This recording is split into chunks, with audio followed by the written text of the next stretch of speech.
privacidade.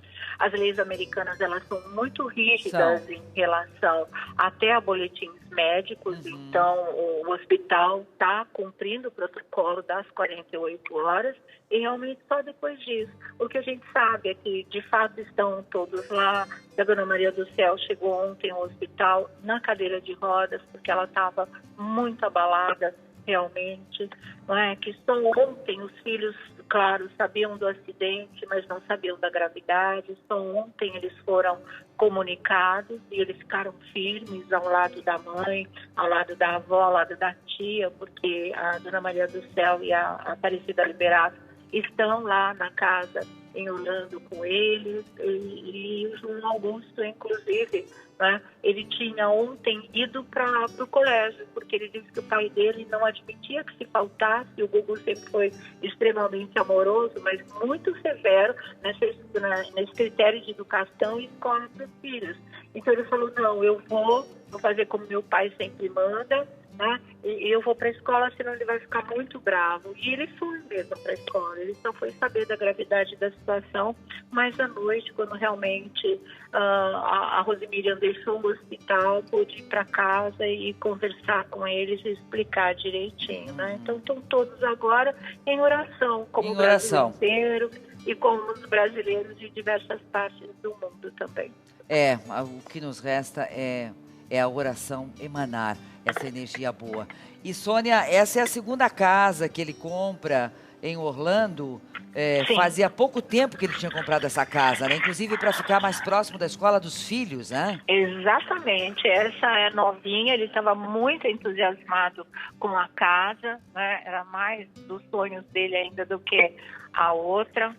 E nada disso se esperava que acontecesse, né, Olga? Ele tinha chegado de viagem, estava muito cansado e, assim, entre ele chegar de viagem e acontecer o acidente, não foi nem uma hora, para você ter uma ideia. Ele ficou muito pouco tempo Nossa, nessa casa, rápido assim, chegou e logo já aconteceu o acidente. Exatamente.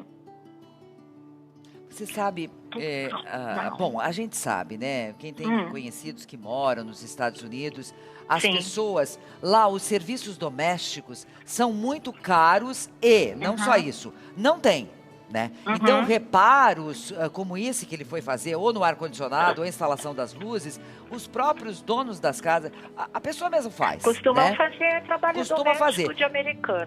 A gente no Brasil tem mania de pagar tudo, né?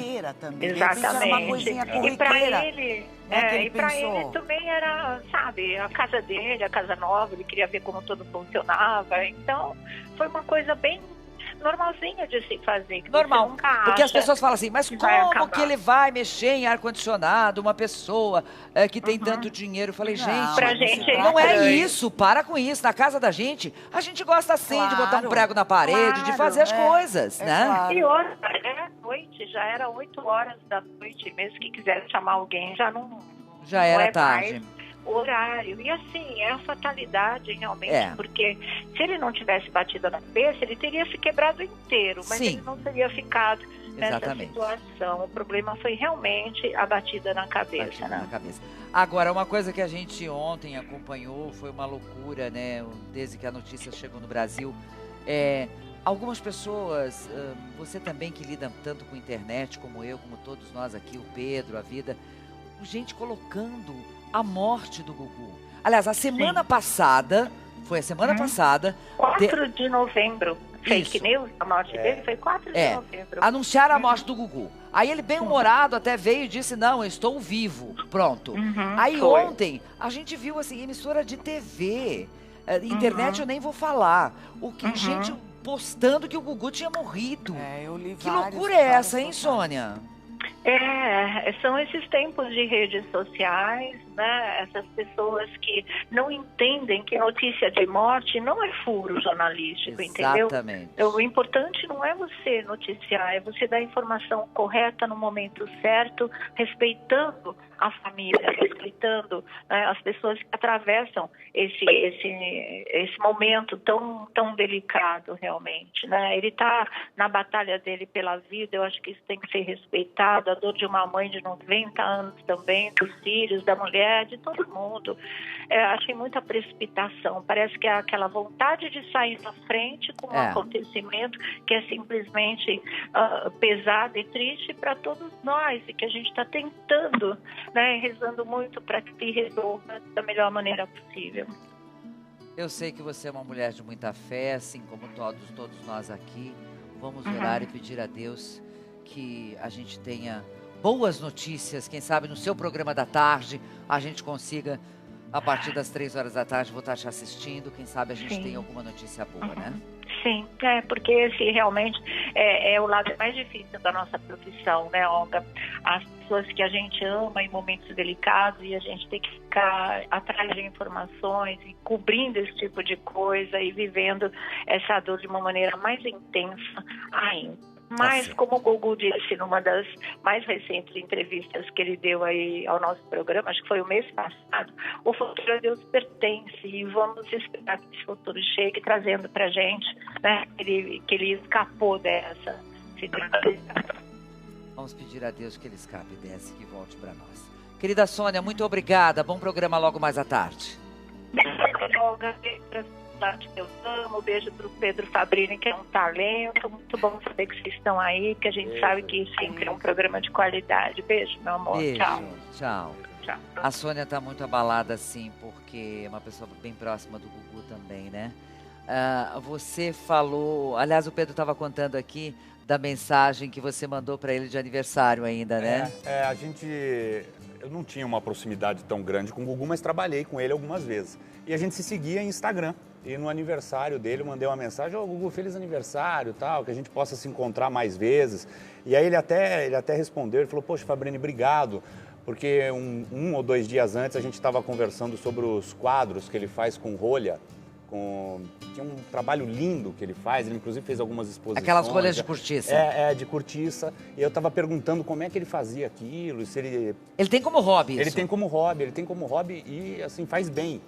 O Gugu é danado, ele faz bem um monte de coisa. Porque ele é assim, é um mega apresentador, um grande empresário. É uma válvula de escape, né, Pedro? Também, é verdade. Né? O trabalho manual é maravilhoso para isso. É verdade. E ele fez uma exposição grande e eu estava perguntando sobre como que ele fazia, se ele encontrava as rolhas daquela cor ou se ele tinha que pintar. E aí ele falou: não, algumas eu realmente tenho que pintar, senão eu não consigo e tal. E foi a última vez que eu falei com ele esse ano, foi no aniversário, e estou torcendo aqui para que a gente possa falar de novo sobre a boa recuperação e sobre a volta e tudo. O que você fez com ele, com o Gugu? Eu fiz o primeiro Construindo um Sonho, quando começou o quadro, que hoje é um sucesso, né? Continua ainda no Domingo Legal, sob as mãos do Celso Portiolli. O primeiro Construindo um Sonho, lá atrás, eu fiz com ele como ator e ajudei a produzir. E foi a primeira vez que eu fiz alguma coisa em rede nacional também. Foi através que ano foi do programa isso, Pedro? 2007, 2008, por aí. Uma coisa assim. E os amigos meus de televisão, a grande maioria vem da produção do Gugu. Então ontem foi um dia complicado, assim, da gente buscando informação também, todo mundo querendo saber alguma coisa a mais. E, enfim. Uma coisa tão inesperada, né? Uma loucura. Sei lá, não sei se tem diferença, mas quando uma pessoa está doente, né? Você vai acompanhando, você vai na torcida, espera melhoras. Olha o Barreto, que depois de 9 anos de coma, né, faleceu também. Mas é uma coisa que você... Pode acontecer a qualquer momento, sim, mas pode acontecer a qualquer momento com qualquer pessoa que está bem. No caso do Gugu. Mas é uma coisa tão inesperada, né? Você diz como ele estava super bem, a primeira coisa que vem à cabeça. Ainda mais que, como você falou, há 15 dias atrás tinha surgido uma notícia também, Exato. um fake news de que o Gugu tinha morrido e ele estava em Singapura, ele entrou também e falou: não, gente, tô bem, tô vivo, tô aqui. Pra gente podia ser mais uma vez, é outra fake news, né? Seria tão bom, né, que seria, se tivesse acontecido. Nessas horas a gente diz que poderia ser fake news. É verdade. Você participou recentemente também do programa dele, né? Então, antes de conhecer o Gugu, eu tinha muita simpatia por ele. Mas quando eu conheci o Gugu, a primeira vez que eu vi o Gugu pessoalmente, eu fazia a Eufrásia com o Clodovil. E a Rede TV deu permissão para que eu fosse participar do programa dele. E eu senti, assim, uma coisa tão boa dele, uma energia tão boa que ele tem, sabe? É uma pessoa tão carinhosa, te recebe com tanta doçura. Ele passa isso pra gente. Você já termina de contar essa história, sabe por quê? Porque o Paulo Moraes, um amigo nosso, repórter, tá nos Estados Unidos. Eu sei que você tá numa varanda aí, meu amigo Paulinho, a 3 graus, tá muito frio aí, né? E tô te vendo agora. Eu sei que a gente tem um delay também medonho. Então, de repente, você me faça um relato daquilo que você que está mais perto aí de tudo que está acontecendo. Seja bem-vindo. Boa tarde, Paulo. Olga, muito obrigado por estar podendo entrar aqui, falar para você e trazer algumas informações. Ontem, inclusive, foi um dia que eu acho que para todo mundo, né?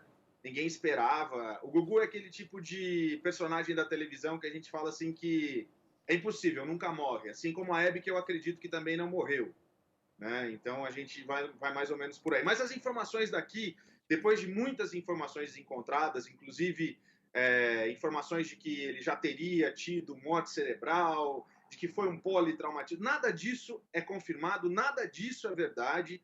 Ontem, inclusive, a gente fez questão de dizer, o último boletim é que ele está na UTI sendo tratado. Claro, é um baque para a família. Claro que você vai ver a família lá na porta do hotel em situação de tristeza. Todo mundo está assim. Mas assim, agora pela manhã eu conversei com a Eleonora Pascoal, ela que está cobrindo também toda a situação, e ela falou, por enquanto não existe nenhuma nova informação. Que é de que logo mais, não tem uma data, não tem um horário certo, vai ser liberado o boletim falando como está a condição dele agora. O que a gente sabe é que ele está na UTI, está vivo, o que é mais importante da gente saber. Como você bem disse aí, a questão de você ter uma pessoa que está em coma, a gente não tem como falar, não, vai acordar amanhã, vai ficar bom daqui a pouco. Não, isso não existe, né? Mas o que a gente espera, e eu acho que é isso, inclusive, o que a própria família vem pedindo, é justamente para que as pessoas possam orar e que possam pedir por ele, para que ele tenha muita força. Aqui a movimentação é intensa. Ontem, por volta das 4 da tarde, horário de Orlando, a família toda chegou, quer dizer, a família toda já está no hospital, já teve contato, já sabe o que está acontecendo. A Rosemília, na realidade, ela fez aquilo que ela deveria fazer mesmo.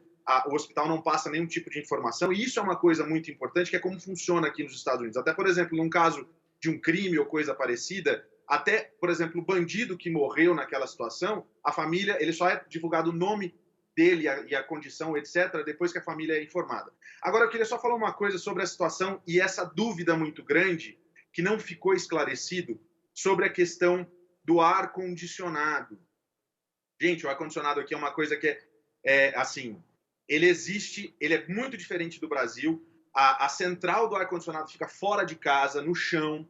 Mas, assim, pelo que a gente pôde apurar, ele teria ido até o sótão da casa, que é uma casa imensa, né? Uma casa que tem, inclusive, 2 prédios, fica numa esquina, fica próximo da Celebration School, onde estudam os filhos dele, e fica a 5 minutos da casa do Silvio Santos. 5 minutos andando. É muito perto. Essa imagem que você vê aí é justamente a imagem essa é a casa principal, e a outra imagem, que é a outra casa, é o que a gente diria no Brasil, é o puxadinho. Certo. Esse é o puxadinho. Uhum. Ele estaria na Casa Branca, que é a casa maior, Olga. Uhum. E aí existe uma contradição, ninguém explica de certo o que aconteceu.